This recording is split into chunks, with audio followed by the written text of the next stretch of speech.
started. I'm Mitzi Kearns, for those of you that might not know me, and I'm very glad you're here today. If you would please turn off your cell phone, and just so we don't interrupt Sam and Di, and if you refrain from visiting until after, I'm sure we're going to have time for questions and after they're done with their presentation. There's restrooms downstairs, and to the left there's an emergency exit right at the very back in case we need that too, and an elevator.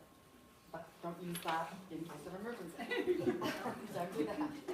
So anyway, we're very excited to continue on with our adult programming series, and Sam and Di Sartor have lived here for 3 years, and they have the premier garden in town, as you probably have seen over on Oak Street. And so on a day that's cold like this, it's a great day to start thinking about what we need to do so that we can compete with them next year and have a garden of our own. So anyway, thank you all for coming. I just wanted to remind you that we have a program again next Thursday, and it'll be Nicole Capel, and she's a potter, and she was part owner of the gallery on Main Street. And so anyway, it's gonna be another good program next Thursday at the same time. But for now, we're in for a big treat with Sam and Di, and they're gonna tell us everything we need to know. Oh yeah, right. Well, welcome. Thanks for coming. Again, I'm Sam Sartor. This is my lovely wife and assistant, Di. We had a... or his current life. Yeah, my current life.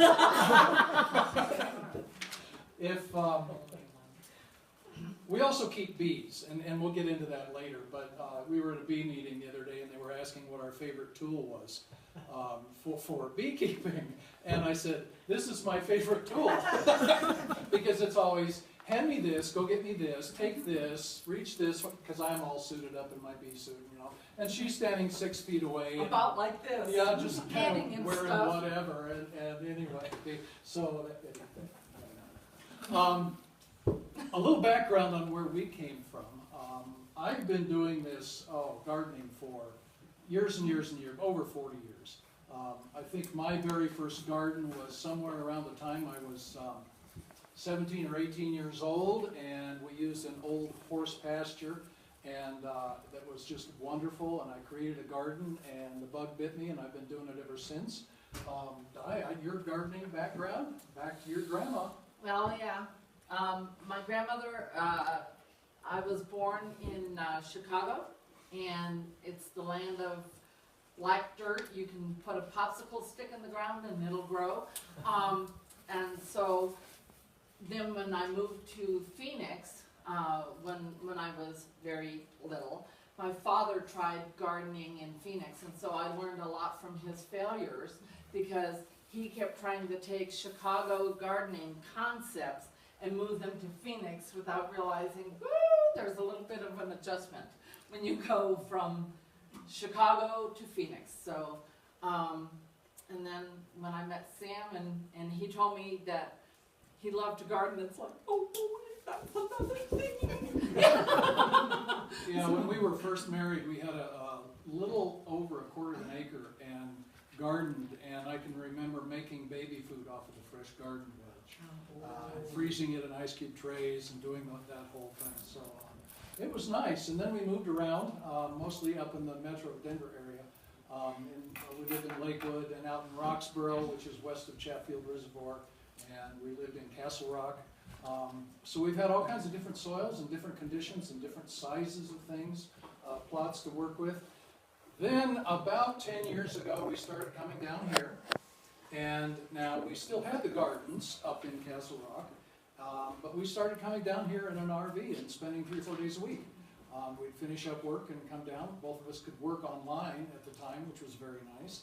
And thankfully, we had automatic watering systems and all set up, so we could just leave it. And it was just very nice. And we'd come down here and spend 3 or 4 days in our RV. And we did that for about 7 years. And then the chance came to semi-retire. And so we did. And we came down here and bought a house at the corner of Virginia and Oak. And you'll see it out in just a minute. And started growing from an absolutely clean slate. So that's just a little bit of where we came from.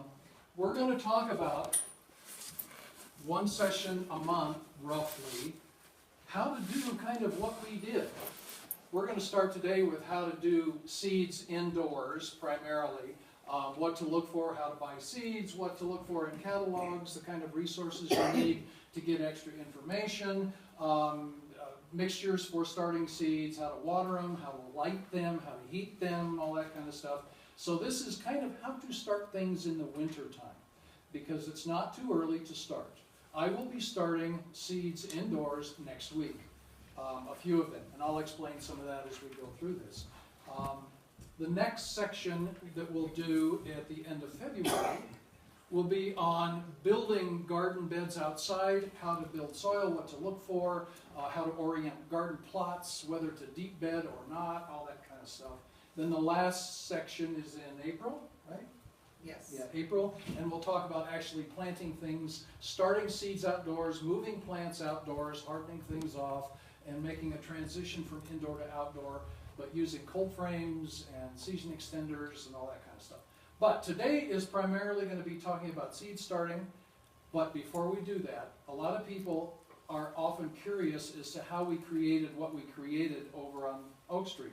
So I'll take just a few minutes and give you kind of an overview of what happened as we went through the process of building our gardens. So this is again session 1. Where do I begin? I'd like to start with this Alfred Austin quote. The glory of gardening, hands in the dirt, head in the sun, heart with nature. To nurture a garden is to feed not just the body but the soul.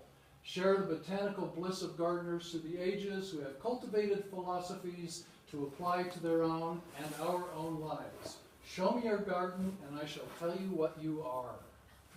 So I thought that was a very nice quote. There's also another quote talking about, we are born, we garden, and we die. So that's kind of where we are. This is our journey. We started out when we moved down here thinking about, well, what do we really want to do? We found this property that had enough space to do what we wanted to do. Those are our goals. We'll talk about setting goals in a few minutes, but our goal was self-sufficiency. To a degree. Everyone can have that goal to a degree, more or less. We wanted control of our own food supply. This kind of goes back to our feeding our son with the veg that we grew and controlled many years ago. So we liked the idea of controlling our food supply and knowing what was in it. And then we decided to help others achieve a degree of self-sufficiency. So that's kind of why we're here, talking to you folks. So here's starting our village homestead. This is what we started with. I don't know if anyone remembers, almost 4 years ago. This was late summer. And when we moved in, this was barren and full of weeds. And we had one of the neighborhood kids came down with a little bobcat and gave a rough out of what we wanted to have. And there it pretty much sat for the winter, but we could do a few things with that. That's the other side, the back side of that. We planted a bench. And it remains. It has survived. It has survived, right? Okay, when we moved in, this area, I do have, there it is, right in here was an established asparagus bed. I don't know if anyone in here remembers Emily Powell. Well, she was a big gardener, and Tom Powell was a big gardener. So all of this land back in here had once been a garden, which was delightful. Because, and I'll tell you right now, there's a big difference between the soil on the west side of town and the soil on the east side of town. On the west side of town where we are, this actually, decades ago, used to flood from the river before they dredged it and rocked it. So this has some bottomland characteristics, and I know Tom used to bring in loads of cow manure and all that stuff, but it sat for years and years and years. Emily, by the end of her life, she was just gardening in this little space right here. But this was an asparagus bed with delightful asparagus bed. And actually, it only was about a quarter of it, Yes, and we expanded it and planted 25. 25 more asparagus crowns right away, because we love asparagus in the spring. And I decided to put some strawberries in, at least to start a small strawberry bed area. So we were able to do that the first fall. We moved in middle to end of August. Right. And by the time we were in and able to do some things, it was pretty late. This is also what it looked like. There was, and we had cleaned it up. There were a few peony bushes in here, Poppies. and poppy bushes in here, and maybe a Russian sage or two. Catnip, I can't remember whether catnip was in there or not. I don't think so. We put that. Wasn't yarrow in there too? Maybe Not yet. 1 or 2 No. yarrows. Not yet. Not yet? Oh. No. I don't remember. It all just runs together again. But you'll see what happens to this after a while. We knew we wanted herbs. So right where we planted our bench up here, I'll back up a little bit, our bench, well, we planted it, laid out a 12-foot herb bed, which now houses a lot of herbs, not nearly enough. Right now we have, everything from, what do we have in there? We have sage, chives, oregano, basil. Some plants are perennials. Basil is a Mediterranean, so it will not overwinter. Parsley, Parsley does, chives do, sage does. tarragon. Tarragon does. We have French tarragon out there. We've also got Rhubarb. rhubarb. Yeah, rhubarb. Again, you'll see that in a little bit too. We also knew we wanted some compost bins, so that's the beginning, just the layout of the compost bins, where we put those behind a little decorative fence that was already in there. That's undergone some changes, but we still have compost growing back there. We We thought, grow compost. yeah, well, we knew from our experience that plants like this love heat. They're xeriscape plants. They love heat. So we rocked that plus our driveway. And the rock helps with the, around the base of these plants, and you'll see how they just thrive in a couple of slides. They went absolutely crazy because of that. We added bees. This was the following May, added first hive of bees, and that's me doing that. Toward the middle of this, let me see, this would have been June, end of June, 1st of July, maybe middle of July. We took those areas that we had laid out, and that was pretty much the results of our first year, mid-season. They're not as tall as they got. We couldn't do much with the paths. We had a terrible time fighting bindweed. Anybody else have bindweed? Yeah, I know. If you keep at it, you can get rid of it. We've done pretty good getting it under control, but it's taken 3 years. This big area down the middle in either slide, you'll see this big area down the middle? Oh, gardening has to be fun somehow. We like to play pétanque. It's a French game. It's kind of like bocce. You know, you throw the balls. So we build a pétanque court down the middle and leave it there so that we can play pétanque and have a nice glass of wine using the bench that we planted and enjoy the Don't forget to mention the double fence. Yeah, we also put this double fence around here. I don't know if you recall seeing this. This was when we did that. It had a chain link fence around there, a 4-foot chain link fence. Inside the chain link fence, I added this split rail fence all the way around the garden as a deer deterrent. It has worked fairly well, probably 95%. In the dead of winter, it kind of gets weird. We still get deer in the garden in the dead of winter, but we really don't in the summer. We haven't had deer problems until they get really aggressive and hungry, and this would be when they're looking for anything. But right now, there's nothing out there, so they're not really attracted to it.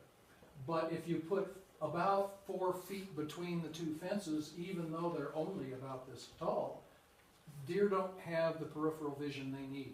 They'll jump height, or the depth perception. They'll jump height, but they don't like to jump distances because they can't really focus on the distance. So it's worked pretty well. They still can get in, and they still do get in, and, you know, it's like everywhere else in the world. Later on that first year, this is what it looked like toward the end of summer. Squash everywhere, great potatoes, everything worked really, really well. We had very little amending of the soil to do at that point, because it had laid fallow for years and years. So it was pretty fertile, and so we were able to get good crops out of that. Didn't mention, we have 2 root cellars on our property too. One's a cold root cellar, and then one's under the house.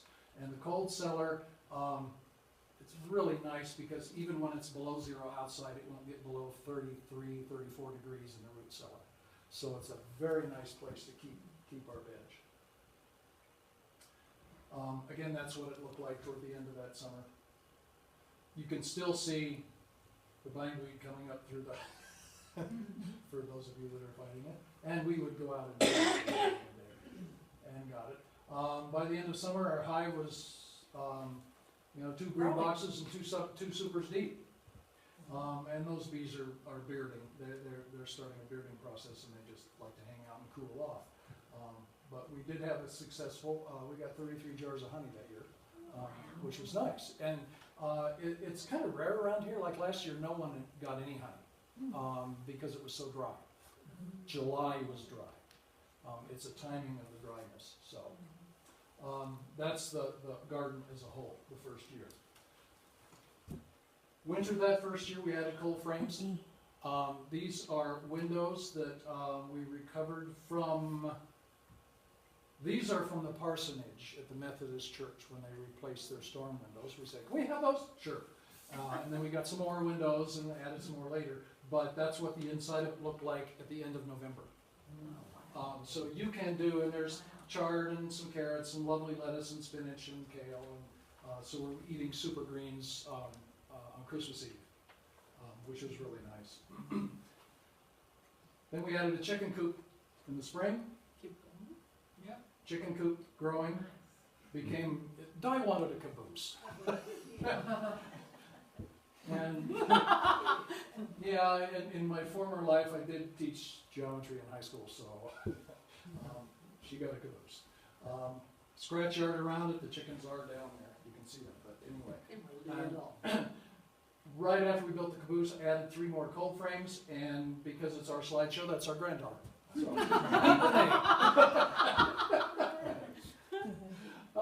okay, next, that spring, we added frames around the beds themselves. Now the beds are double dug, and next session I will have a tool that does the double digging called a broad fork. We go way deep to break the hard pan underneath and double it and turn it over. So that is all done within those boxes. We've used a combination of redwood, and back here are just simple aspen logs pulled down from the mountain. Because you can use anything, really, as long as you can kind of retain the soil so the water doesn't wash away. That's kind of the idea behind that, so we like to show people different options. So that's one of the options. This is that next summer, after we had rocked all that area with those little bitty plants. From the heat of the stone, plus I put in a little sprinkling system that goes down there and waters them. That's our herb bed.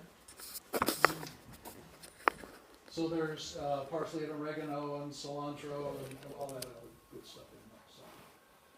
This last year we added what's called a keystone garden.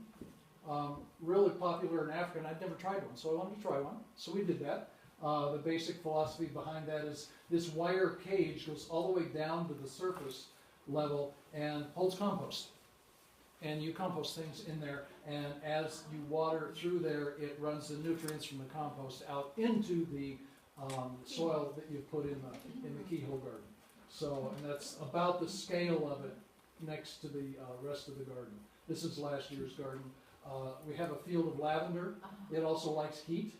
And we also put in fruit trees along the Oak Street side, dwarf fruit trees, so that we can do some things, and they're all caged up to keep the deer from eating. The chickens we added, we also have something called the chicken tractor, which is roughly the size of one of those beds. And we take the chickens out of their scratch yard back there and coop and put them in this, and they work the beds at the end of the year. And they fertilize the beds, and they work the beds and scratch it and eat up bugs and weeds and all that, and they have a good time. They're happy out there. They are working their way through college. We were not going to just have lazy birds. Yeah, lazy birds. What kind of chickens are Buff Orpington. Working chicken. Yeah, the Orpington's the breed and the buff is the color. And there's black Orpingtons and white ones, but we like the blonde chickens. So they're good in the wintertime. They overwinter here really well. They're very hardy.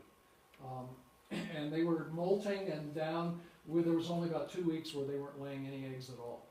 And now we're getting eggs again, so which is really nice. Just so you know, it's not all veg. This is our backyard, which is also a clean slate. Just a quick picture. The beehives are back in one far corner. I put up a lattice work across here. The lattice fencing acts as a windbreak for the bees. It keeps our nasty, nasty winds down.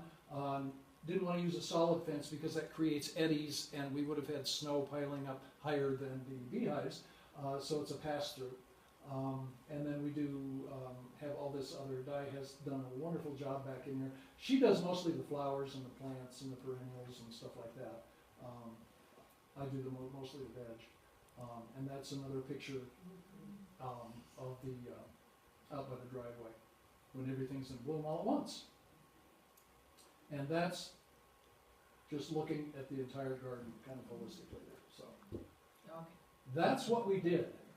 So now we're going to talk about what you can do. Now, don't let all of that size scare you. Yeah, it's a lot of work.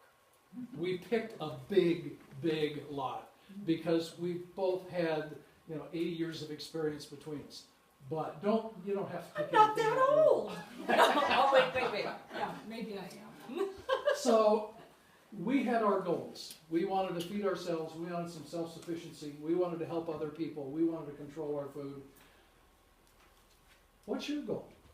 What do you want to do? Think about what you want to do. Do you want to just have a few flowers? Do you want to grow a tomato plant or two? Do you want to have a bunch of tomato plants and be able to feed yourself through the winter? How far do you want to go? And however far you want to go, you can go that far. It is not that difficult. Our fruit, we have also gooseberries and currants and raspberries and strawberries and blackberries and we had four nice apple trees in the back that were already there, that were Emily's also and Tom's. We get great apples off of those. This year we discovered, because it fruited for the first time, we have black walnut. And so because of our bees helped that, we have hundreds of black walnuts. And they're just, they're amazing. It's an amazing thing. So, but you can put, and that just started with somebody planting a tree. That can be done. Sandy, you'll still have the grape arbor? Do we what now? Do you have the grape Yes. arbor? Yes, the Yes. grapes in the back too. Yes. We're working on trying to get those a little sweeter. They were so not neglected for years. But they're growing and we keep cutting them back and trying to restore them back to something that will give some sweet grapes.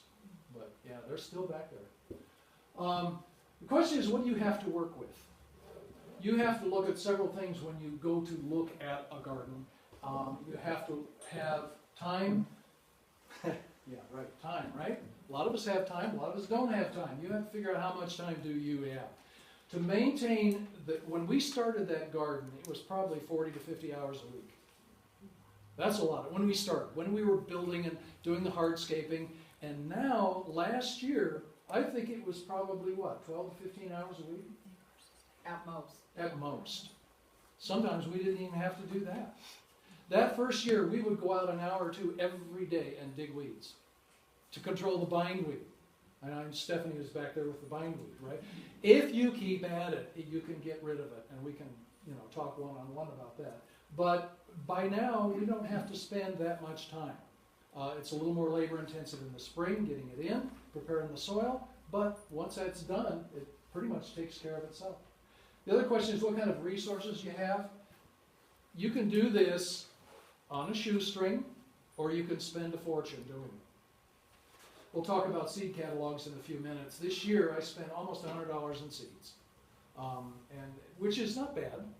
It's been that way consistently. But we also save seeds, and I'm doing more and more and more of that every year. Every year I've saved leek seeds, and I save melon and squash seeds and beans and all kinds of stuff. The more you can do that, it's going to bring your costs down, and you know you can control your source of your seed. And you can also exchange seeds with your friends, you know. You can have the dreaded zucchini. And sharing that. So. Exactly. Location's another factor. You have to have some space to do that, but not always. Sometimes you can do this on just a very small plot. You can build up raised beds. You can garden in containers. We do have Liz Henson's going to do a talk on container gardening, and that can also be vegetables too at the same time, and flour and all that kind of stuff. You have challenges here, challenges that we never had to face really before. Wind. Anybody have a wind problem? I'm just asking. Wind. Yeah, Beverly lost a greenhouse this year. Yeah, I know. It just rolled apart limb from limb. Wind is terrible here. There are things you can do to break the wind. I have had one of those cold frames. I have had the wind blow the lid open and set it down, and it broke all the glass. Because those were all single pane glass, so that's cleaning up glass shards and all that. And I'll show you something that we've done to help that. But lots of wind to mitigate. Water is, I'm going to just run these through water. You always have to watch water here. A couple years ago, they restricted outside watering. So then what are you going to do? You know, I don't really foresee that again because I don't think they're going to dredge one of the lakes, but water's a problem. Temperature extremes here. We do have temperature extremes. That will determine what variety of plant you select when you buy seeds. We'll talk about that when we get to selecting seeds. Insects. Anybody have adobe bugs? Nasty, but they're not that, they don't damage your plants. They're not harmful to plants. The things that are harmful to plants, on the east side of town, grasshoppers, right? Nasty, nasty grasshoppers. We don't have them so much on the west side of town. On the east side of town, or on the west side of town, the thing I really, really fought last year was flea beetles. Nasty, nasty flea beetles. And then you're looking at yellow sticky traps, and you're looking at radishes for trap crops and stuff like that. Yeah, nasty.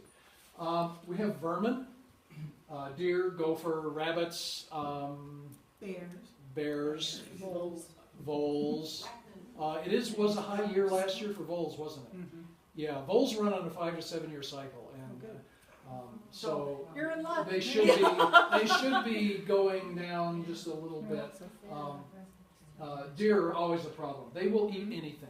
You'll see deer proof, and it isn't deer proof. That doesn't mean that. They're not supposed to like tomatoes. They'll go through and they'll bite a tomato, and they'll spit it out. Then they'll bite the next tomato, expecting a different answer. Then they'll just leave them. And they're horrible. Do you have a picture of the flea beetle? No, but I can get one. I don't have one here. But yeah, it's a little tiny dot, black dot, specky thing. If you have problems with flea beetles, one of the things you can do is plant radishes next to tomatoes or something like that. And they will be attracted to the leaves of the radish rather than to your tomato plant. Yellow sticky traps are another thing. You can get tape that's got sticky on it. It's not a toxic thing. It's just the color yellow attracts flea beetles also. And then they stick to it like fly paper. Okay, planting your garden. How do you start? Well, what's your goal? Try to think of a long-term goal. What do you want to do in several years? And then don't do that the first year. Scale it down. Do a piece at a time. Determine a focus for this year. This year I want to focus on 10 foot by 10 foot plot. That's all I want to do. and make that the best you can do. And it's such a learning experience just to do that. Do that for a year. Okay, the promise of a garden for a year. 3 tomato plants in pots. Great, go for it. Half an acre, knock yourself out. And get help. What's your budget? Yeah. Yeah, what's your budget? What kind of a budget do you have? And then the budget, you may have to think, okay, do I have to bring in soil? Do I have to buy bags of compost? That kind of stuff. In the second session that we're going to do, we'll talk about building soil and the kinds of things you need to do that. You have plenty of time for that now. But you have to think of, well, how much money do I have to spend on all this stuff? You need to know, this is the important thing for this area, the length of the growing season here. What's the length of the growing season here? Not very long. We're at 7,000 feet, so you don't have a lot of time. The frost-free date, May 18.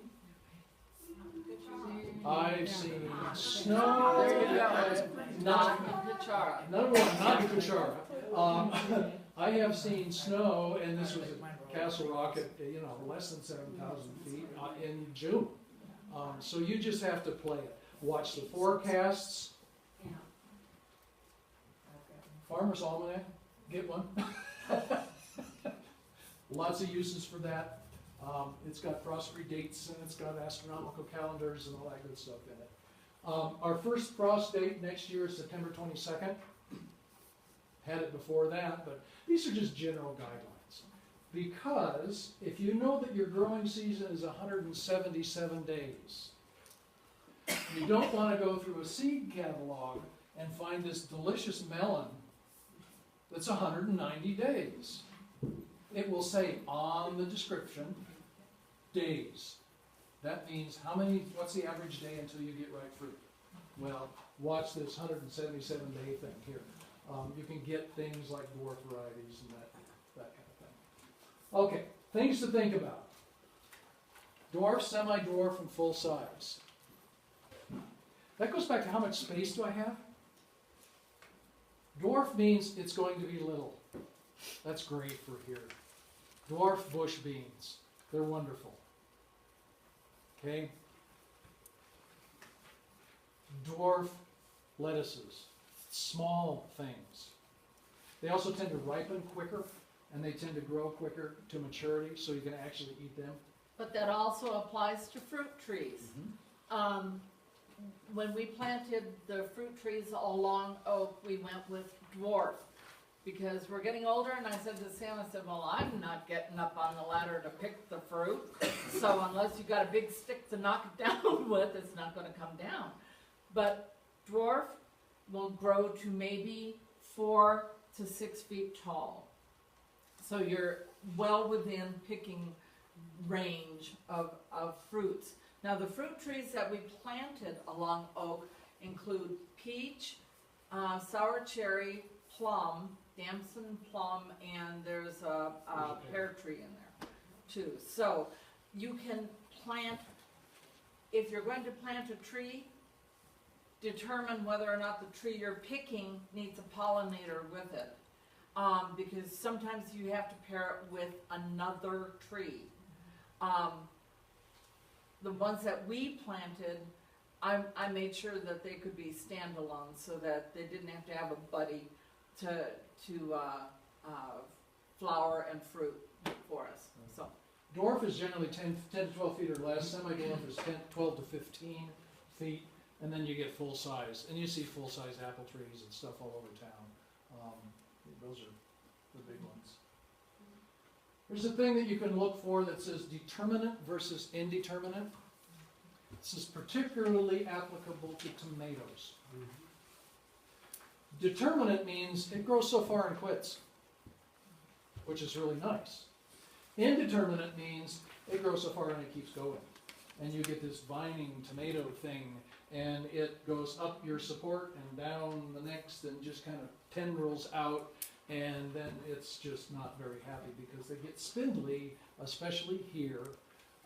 Just a little piece of trivia, they have to get to a certain size by a certain date here, because the nights must be above 50 degrees for a tomato to set fruit.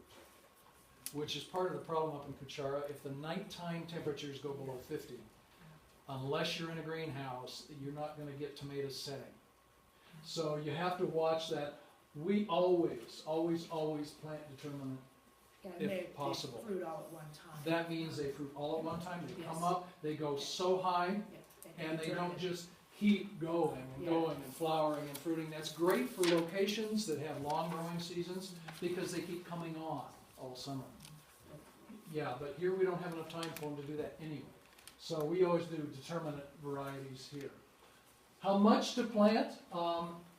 It's kind of up to you. You have to think about it, but there are great phone apps for how much do I plant for a family of 4 or a family of 2, or if you're looking for phone apps, the Mother Earth News has great phone apps. National Gardening Association has great phone apps on planning how much to plant. Just look in the gardening, just go to the App Store on whichever platform you're on and look for gardening apps, and you'll find the great ones. We try to, a lot of people ask if we're going to sell at the farmer's market, and we don't because we store all our food. I'm pretty careful with planning out how much we're going to need. It was a week ago we ate our last cabbage, lovely cabbage soup, and we had fried cabbage, and it was fresh out of the root cellar. So we know how much to use and when, how long it will last before it spoils, and how much we can eat. So I'm real careful about planning that way. You have to know when to plant individual items. Certain things need more time to develop than others, so that obviously that's something to think about. Starting outdoors versus starting indoors. I'll give you a rough list here in a few minutes about what, and it's also on the handout that I gave you. That handout is a kind of a flow chart of the slideshow. But basically the things we start indoors are the stuff, peppers, eggplants, tomatoes, onions, leeks, garlic's already planted outside. Marigold. Yeah, marigolds, we'll talk about that in a minute. Things, we do not plant things indoors like melons. Melons, cucumbers do not transplant well. The root structure is so delicate. There's a way around that, and I'll show you that when I do some show and tell here. But if you try to plant melons inside and then transplant them, they don't transplant well. The roots tend to break, and then they don't do well. So you have to decide what you want to start outdoors, and if you have room, and what to do to start indoors. We're going to talk about starting indoors mostly today here in a minute. You have to know your hardiness zone.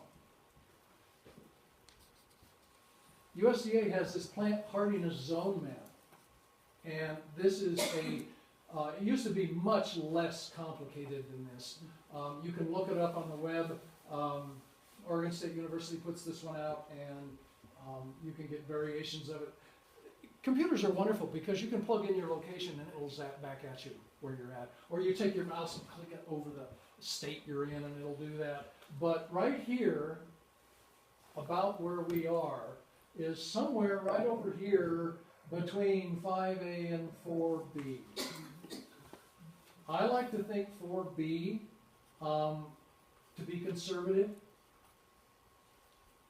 just to be careful. So when you're ordering plants, if you have to order live plants, look for the zone hardiness that's on the descriptor. Right. Okay, so we're kind of a 4B, 5A. If you're up on a hill with a lot of wind and a lot of stuff going by, then I would go with the 4B. If you're in kind of down in town here, maybe create a little microclimate, you have a nice south wall, you're planting something against, then you can go up up into a 5. But be careful with that. So look at your USDA plant hardiness zone map before you make any decisions on what to buy. So starting seeds indoors. This is what we do now in January and February. We start thinking about starting seeds indoors. The things I start indoors are onions and leeks because they need a lot of time to develop. Okay? So next week I will be starting onions and leeks, both red onions, yellow onions, and leeks. I don't particularly like to do a lot of white onions. If you want white onions, that's fine too, but yellows keep longer, so we do storage onions, basically. If you want white, that's fine. Day neutral? What now? Day neutral? For onions? Yeah. Yeah, pretty much. Seeds. I've ordered seeds. I ordered seeds about 2 weeks ago. Some of them are here already. This pile right here, all this stuff, this was the seed catalogs, and I feel sorry for the post office. Most of these came this year. I generally order out of 2 catalogs, but I get all the rest of these anyway. Solver list. They sell your list. I use Baker Creek, and I use Natural Gardening Company, pretty much, and that's these two. If anyone wants to look at these, you can take a look at these later. Those are basically the two. I have a bias, and that's in staying away from really, really colorful things like Kelly Nurseries. Things like that. I'd like to stay away from those, and I'm going to give you an example. They don't always give you all the information that you need. There is an ad here for a double lavender angel trumpet. Does anyone know what that really is? The Bumentia. It's called a thorn apple. It's a datura plant, which is one of the most poisonous plants that ever was. One of Di's friends gave her some plants, and in the soil was a root from a datura, or a couple of seeds, and it grew in the yard. We thought, what is that? That's a moonflower, you know? And yeah, a little more research, and it's nasty, unless you really know what you're doing. So it's like, okay, how do you get rid of that? You know, we got to destroy it because, well, right now we have a puppy, and don't want things like that. It destroying her. Yeah. Beverly showed me the other day, there was a posting on Japanese yew. People planting Japanese yew, and dozens of antelope, elk, deer, bears dying because they ate the Japanese yew. Yeah. This year. Yeah. And they're not getting too far away before they're dropping and dying. Yeah. So it's highly toxic to the ruminant animals. Yeah. So as you're doing this is kind of an aside, but as you're doing this, research what you're doing. Look at the plants you're going to plant. Talk to somebody, look them up. Okay, I'm going to plant 3 plants. You know, take 10 minutes and look them up and make sure that they're good. And you're not going to run into any problems. Say the catalog names again that you like. The catalogs are Natural Gardening Company and Baker Creek Heirloom Seeds. Which is also colorful, but realistic. Do you ever Yeah. use seed savers from Decorah? In what now? Seed savers from Decorah, Iowa? They do most all heirloom plants. No, They're that's awesome. wonderful. And see, They're that's awesome. also one of the things we want to, within this group, is to start discussions. Seed savers is among- awesome. Because a lot of you, this isn't your first rodeo. That you've been gardening for a long time, and so you have sources that we don't know of. So Yeah, I mean, Territorial Seed is organic, High Mowing organic seeds, Seeds of Change. Territorial's what I use. I've used this Yeah. for years. Yeah, I've used Territorial with potatoes. And everything's really, really healthy. It's Yeah. 100% great snowfall. Yeah. right. Yeah. So anyway, you'll look at seeds, and then you'll look at all these things in the descriptors, and it'll say how wonderful they all are and how wonderful they all taste. And again, look at the growing season. Please look at the growing season before you even start. There's another thing you'll need to know, and that's the days to germination. How long does it take to germinate? Part of that determines when you start things indoors. So I plant at 4 or 5 different times through the spring indoors, because they all have different germination times and length of times until they're mature enough to set outside. So you select your seeds. You need a growing medium. Or growing large, Yeah, or well, growing they're small. growing small, yeah. Okay, fine, just kidding. I use this. It's good. Natural and organic seed starting mix, Jiffy makes it, Home Depot has it. Good enough. If you want to make your own, you can use a combination of vermiculite,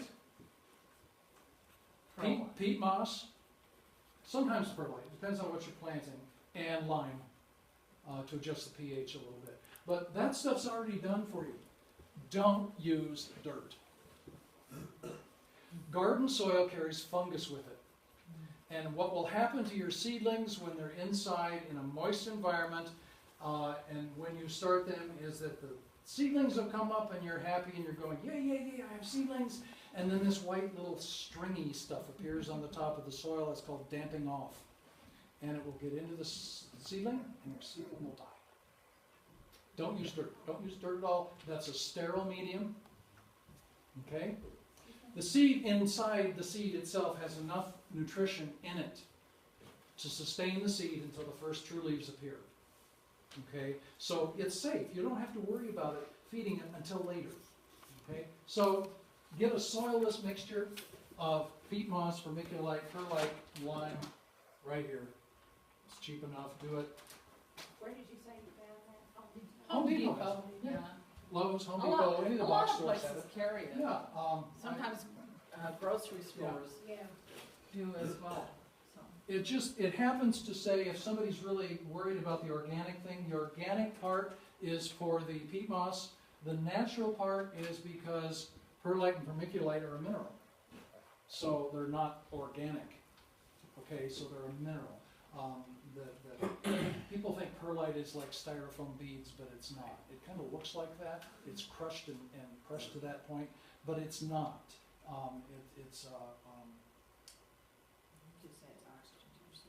I got to remember, it's like a combination of magnesium, aluminum, and not aluminum, magnesium, iron, sulfates that work, that are bound together. So growing medium, you need water. Yeah. Really? Okay. I use filtered water. You get the chlorine out of it. Chlorine will change the pH. Even outside gardening, I put an RV water filter, inline water filter on the hose, and change it once a month. Just to keep the chlorine out of the garden. Okay? They need light. We use a fixture and warmth. We'll get back to the light picture. I have a picture of one. That's not in the light. So, and they need warmth. And we'll talk specifically about that in a minute. In addition to these catalogs, places like Natural Grocers, Vitamin Cottage, have racks of organic seeds. You can buy them there, same price as the catalogs. You just don't have the variety choice, but you can get those. Home Depot carries organic seeds. Martha Stewart has a line of organic seeds. If you need organic seeds, go that way. Walsenburg Yes. lumber, yeah, wherever you're getting seeds, it just kind of wherever you want to do that. The varieties you're gonna select for seeds. We use a lot of heirloom varieties. I like heirloom varieties. I like Costoluto tomatoes. Things that have been around a long time. We plant an heirloom melon. It's like a cantaloupe. It's a Chanteray cantaloupe from France, and it's just delightful. And those are generally have a very strong taste and taste better. Strictly non-GMO. Don't like GMO seeds. It's a thing. We try to go organic as much as possible. Sometimes you can't do that. You cannot buy, don't let them fool you. You cannot buy a absolutely pure, true strain of organic corn. It's been adulterated so much in the fields because it's a wind, it's a wind pollinated crop. And I have some have you found some? It's that came from the Native American Indians, and they wanted me to disperse them. yeah.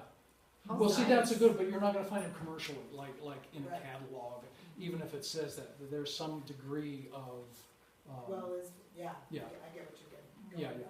But if you found some that's in an isolated area, then perfect. Perfect. Yeah. Thanks, Rachel. Hybrid seeds. A lot of people think hybrids are like GMOs, but they're not. You're not introducing some native or non-native or invasive species or another kind of critter into it.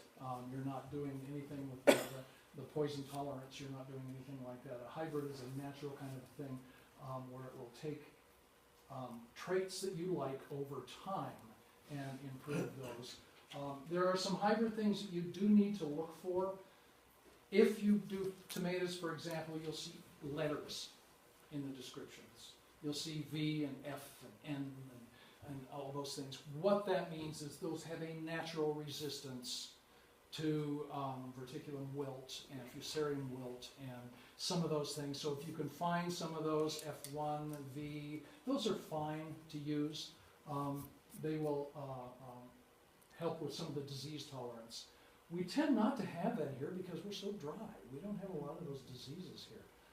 The drier the climate, the less disease problems we really have here.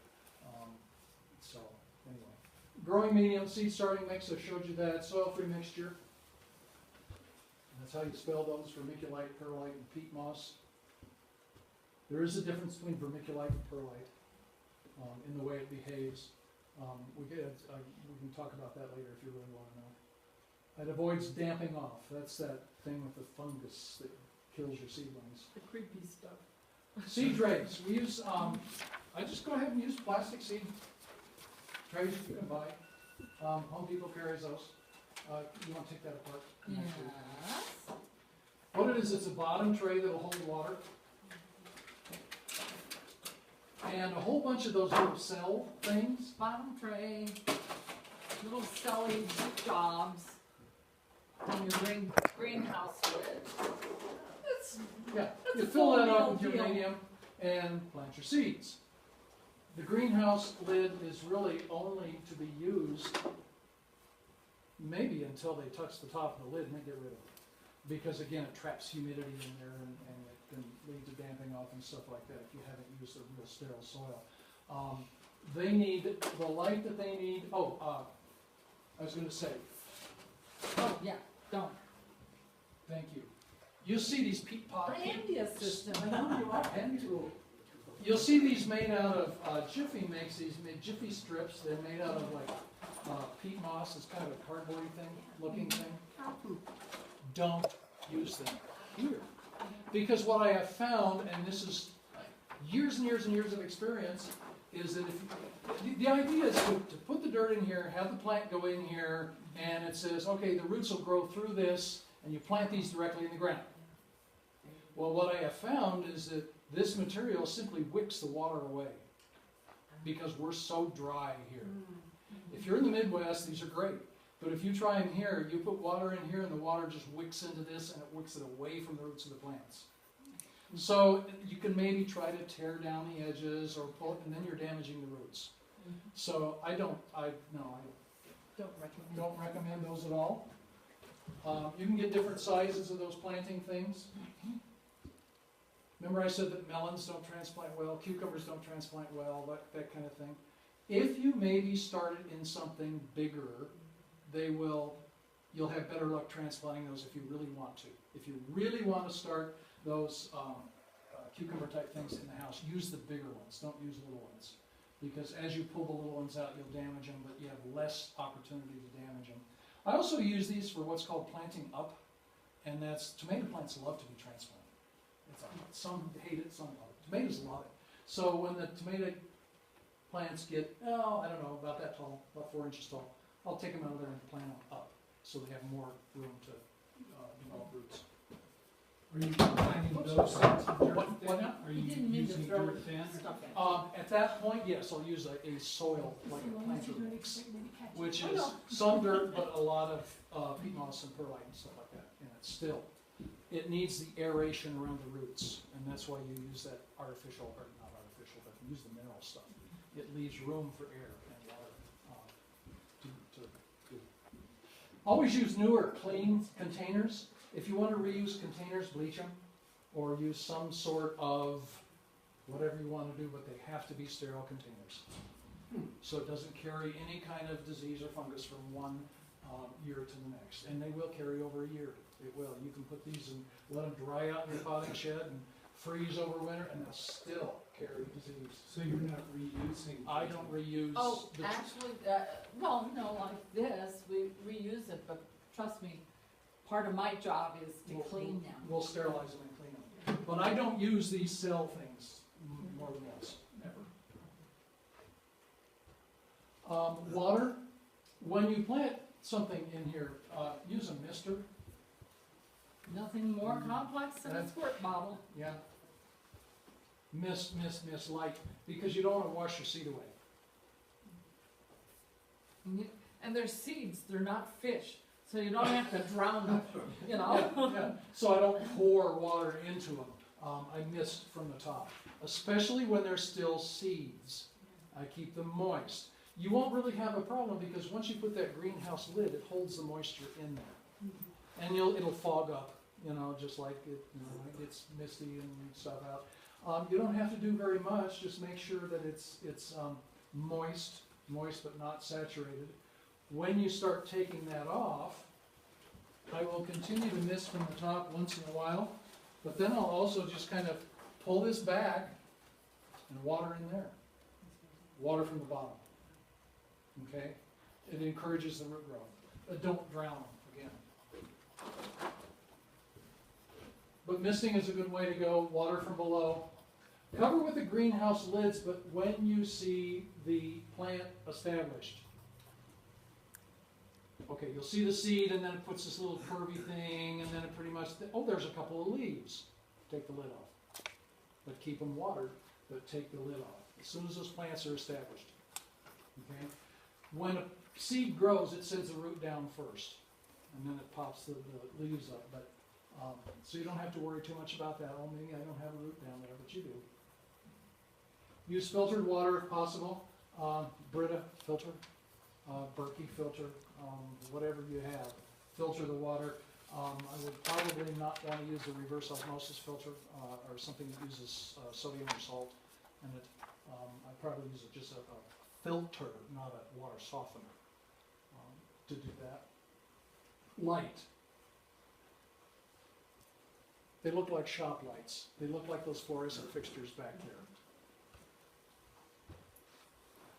When you buy them or get the bulbs for them, you need to look for something that's full spectrum light. Most of those full spectrum lights on the very end of them will be green on one end. And the package will be clearly marked with the full spectrum light. It's because they need a certain frequency of light to grow really well. When you plant your plants, and you'll see my grow rack in a minute, but I put this in on my tray. I've got this all set up, little dirt, little water, everything's going good. My lights are like right here. Like 4 to 6 inches right above it. Really close, not up here, way down close, and then mine are adjustable and move up. So I keep them really close, and then I'll explain the warmth thing in a minute. You can build your own. If you can get it like a metal baker's rack, you can go to Home Depot and buy shop lights.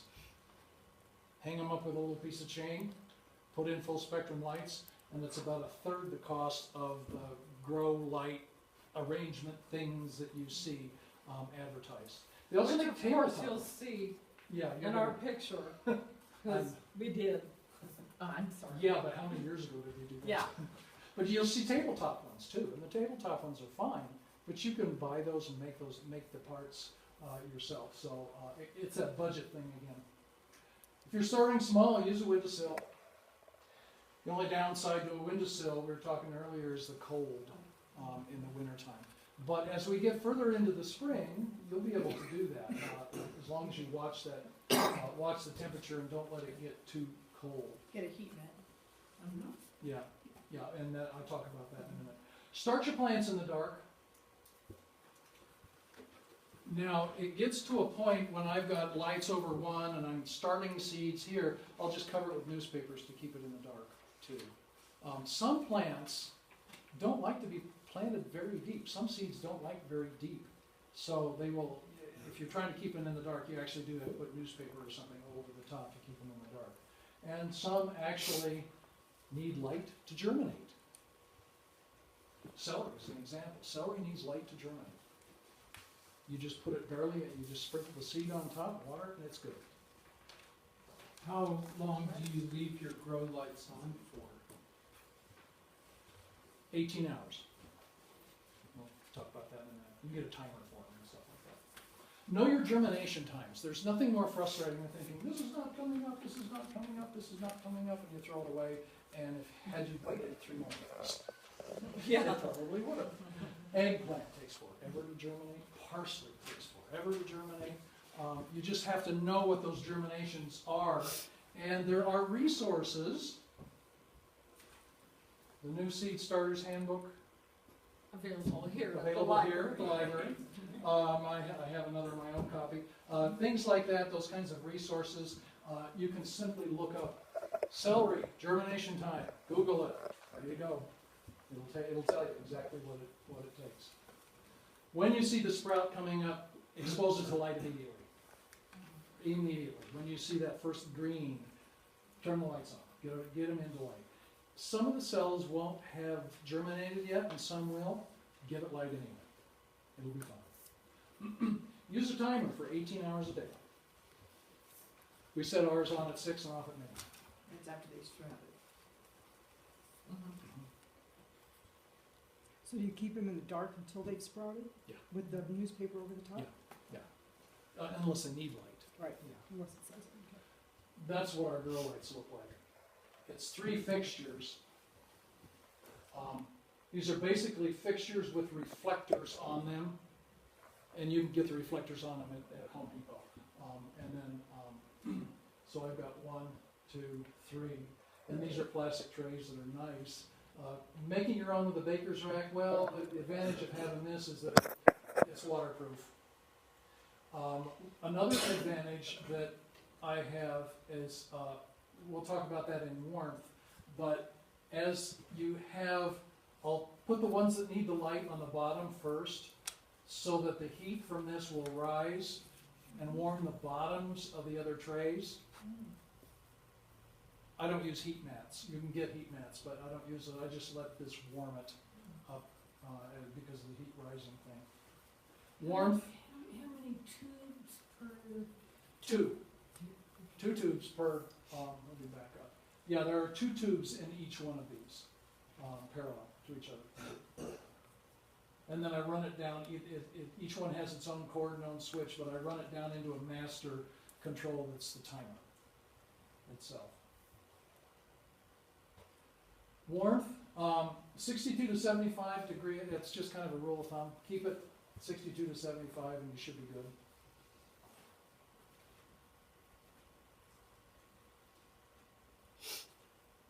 If you make bread, keep it the same temperature as yeast, bread rising, somewhere around 70 is ideal, but it won't hurt it to go down to 62. The cooler it is, the longer it will take to germinate, so be patient with it. So if your house is normally 62 to 65, you'll still do it, but it may take a few more days. You can get soil warming mats. They're small mats that will fit under a tray, plug in, and you can control the temperature that way if you need to warm the soil. Planting the seeds, the depth.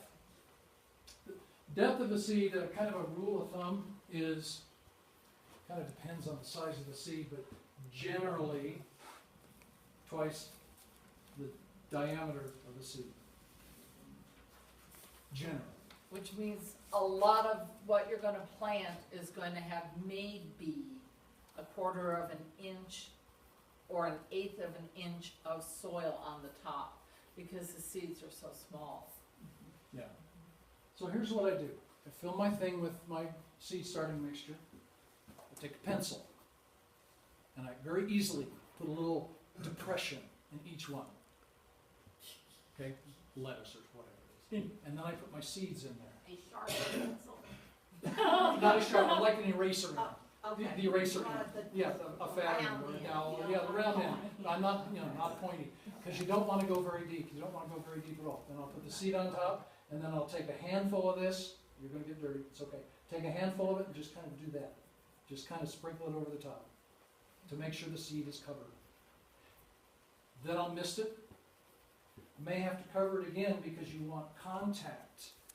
The soilless mixture has to contact, the moisture has to contact and stay in contact with the seed for it to germinate, because that seed will absorb the moisture. So it has to stay in contact with it. One of the problems that people have is planting too deep. Yeah, don't plant too deep. Light, again, I do it real close when I plant those. Keep them moist. Plant trays with similar germination times. That's really important. And label your trays. They all look alike. What are you going to do in 3 weeks when you've slept? Plant trays with similar germination times. And that's really critical. Because if you know that eggplant are going to take a long time, don't plant them with something that's going to be up in 3 days. Yeah. So just, be careful of that. Try to get generally, watch the germination times that you'll see in when you research your seeds, and then label your trays. Tending your seedlings. You're going to get seed leaves, which are generally pointy things come up. Those are not true leaves. Let's talk about a tomato plant. A tomato plant sends up these really skinny 2 leaves.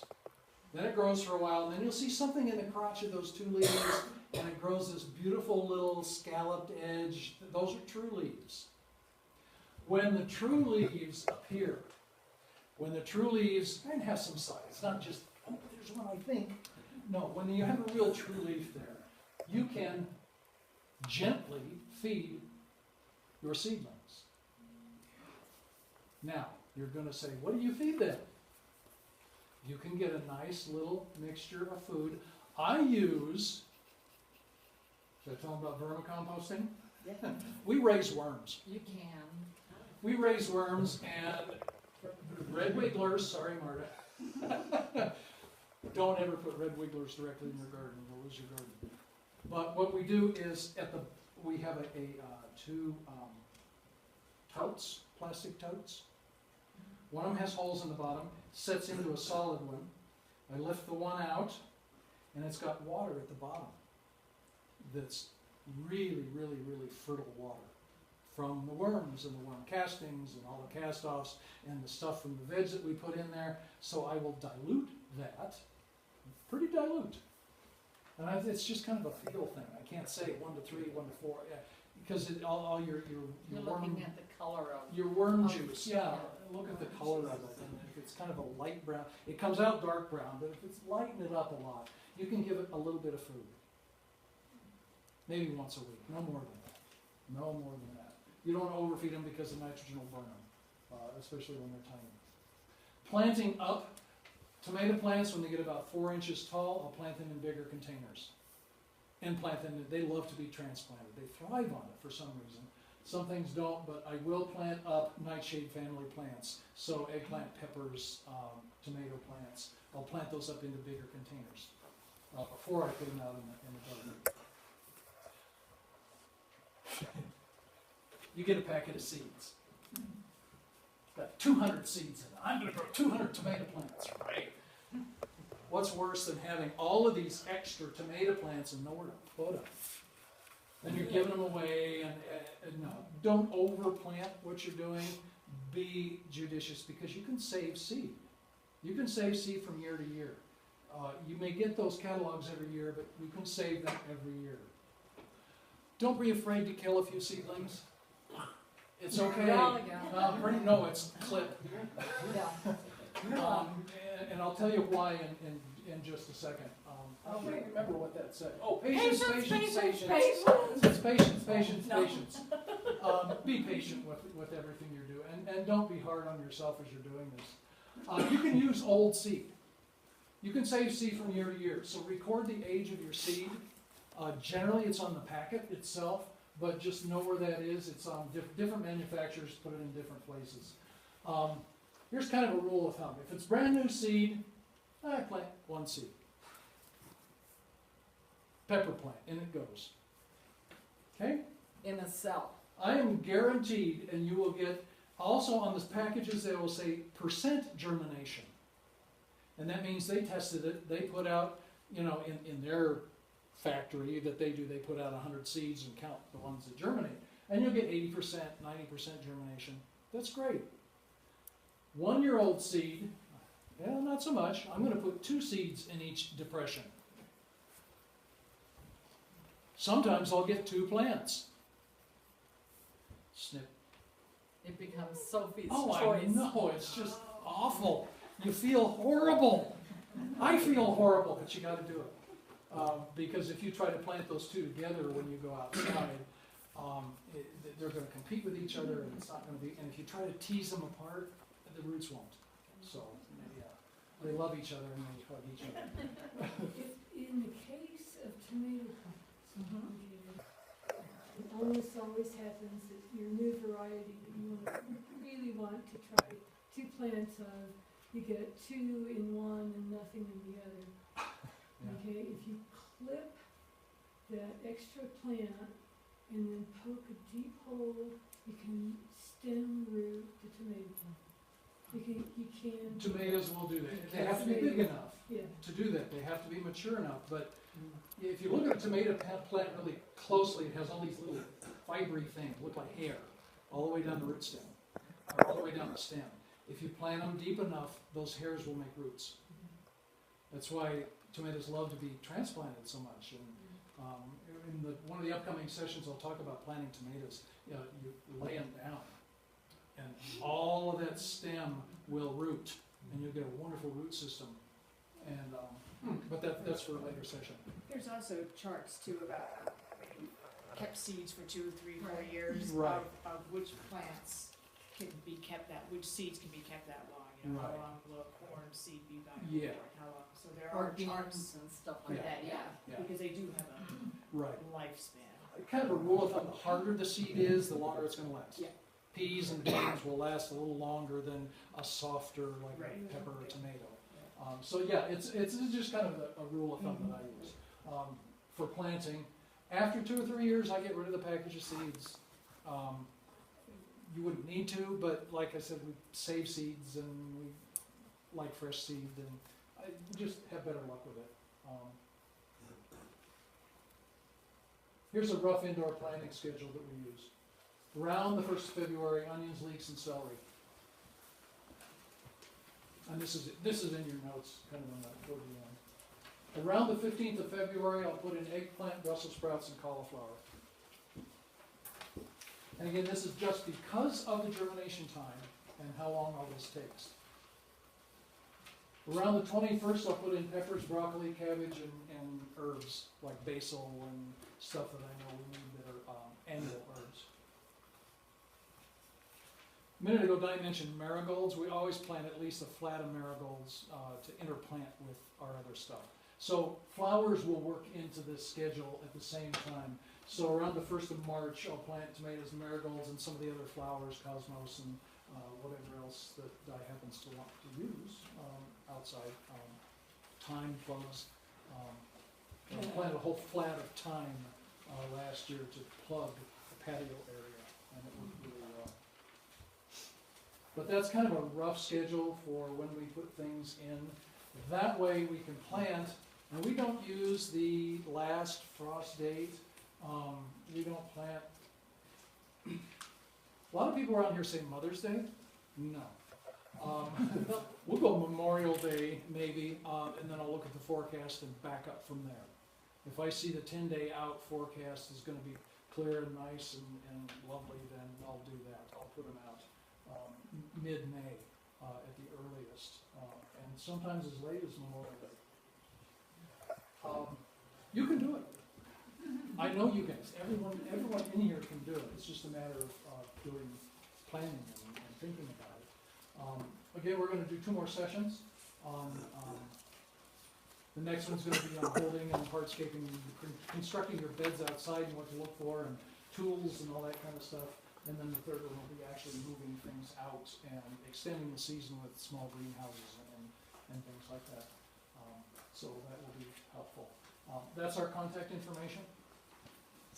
I think it's on that sheet. We also have some cards if you need some. We are available for private lessons.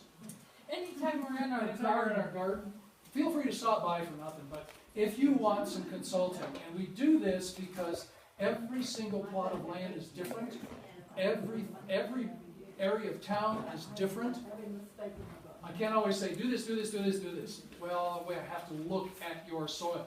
We have to check the turbidity of the soil. We have to check the pH of the soil. We have to check the NPK in the soil. We have to check, all that stuff and how it looks. So we do that kind of thing, and that's kind of how Where's we the help people do closest that. extension for testing? What now? Where's the closest extension for testing? CSU. That's our closest down here. Probably. And We have an extension agent in Yeah. Wilsonburg. And for water also, The water community control. center, he is there, Save soil and water. he is there 2 or 3 days a week. And he can send, tell you where to send, if you don't do your own. Okay. next time, we're going to show what the test kits look like for nitrogen, phosphorus, and potassium. I got it. NPK tests. Those are easy to do. pH is easy to do. If you want trace minerals and want to check for magnesium deficiencies and stuff like that, then you really need a professional test done. Right. Beyond that, because you can't really do that without a big expense at home. Jonathan. Yeah, Jonathan wanted to see flea beetles. Oh, I'm sorry. They're coming. Did you, whoops. Do you not want to say anything today about, how you got rid of bindweed? Is that like in advance, is that an advance? Yeah, I'm standing right here.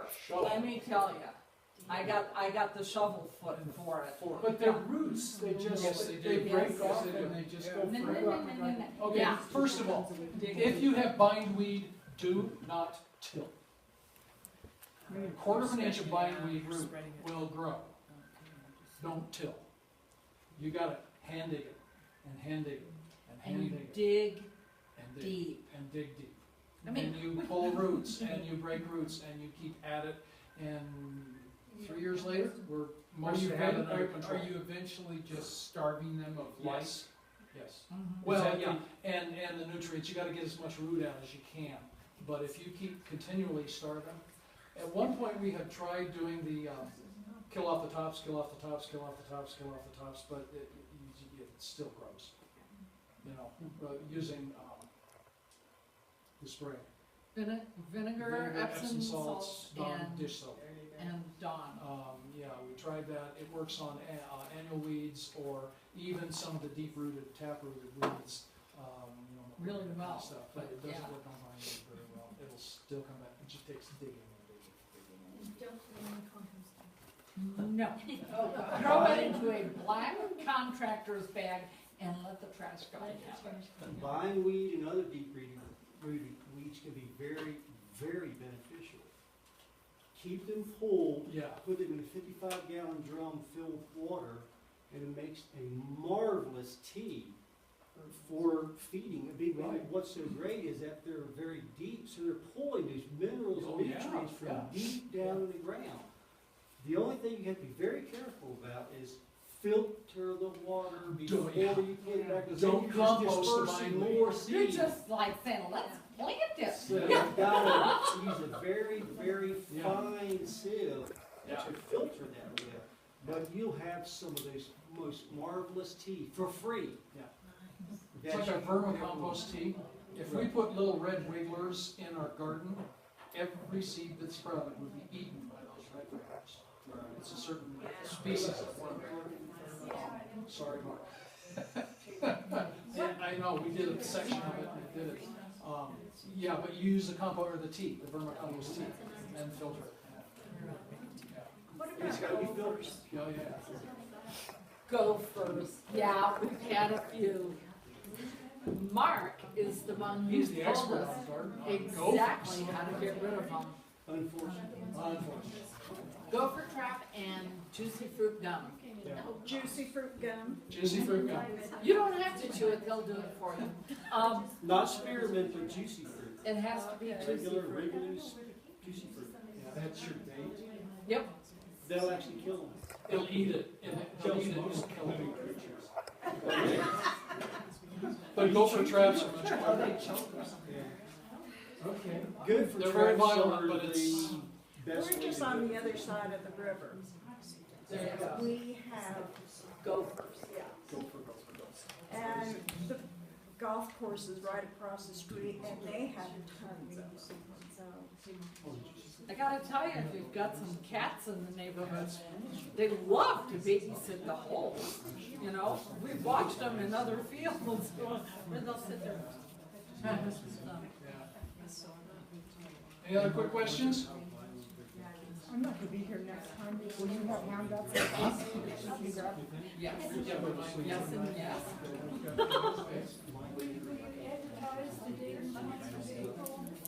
Yes, watch the library website or watch the information in the paper. It'll be advertised just like this one does. Okay? All right. Beverly? What was the best sunflower that you planted for, that produced the best seeds for the birds? Majestic. Really? Okay. Although, you know, I couldn't help but, you know, fall for some of the autumn beauty and some of the smaller ones. And then the birds did me a favor this year because they planted one right outside my kitchen window that it was easily a 10-foot sunflower. And I just loved looking at it. So, Oh, yeah, it was one of those Mexican sunflowers. Oh, yeah. And the birds were all over it all the time. It was really good. Okay, thank you all for coming.